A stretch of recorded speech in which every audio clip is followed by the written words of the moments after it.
Hello viewers, आज हम बात करने जा रहे हैं पाकिस्तान की मकबूल तरीन अदाकारा हानिया आमिर के बारे में, जिनकी एक नई वीडियो ने सोशल मीडिया पर धूम मचा दी है।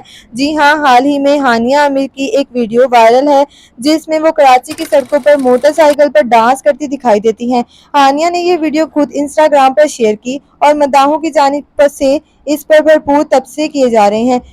वीडियो के अलावा हानिया ने अपनी मुख्तलिफ सरगर्मियों की तस्वीर भी पोस्ट की हैं, जिनमें घुड़सवारी के लम्हात और करीबी दोस्तों के साथ खुशगवार वक्त शामिल है।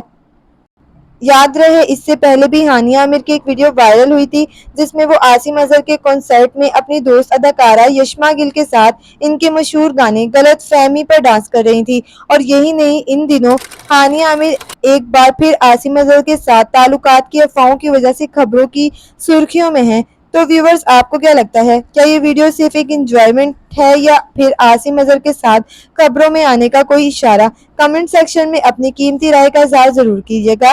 वीडियो अच्छी लगे तो लाइक, शेयर और सब्सक्राइब करना मत भूलिएगा। Thanks for watching.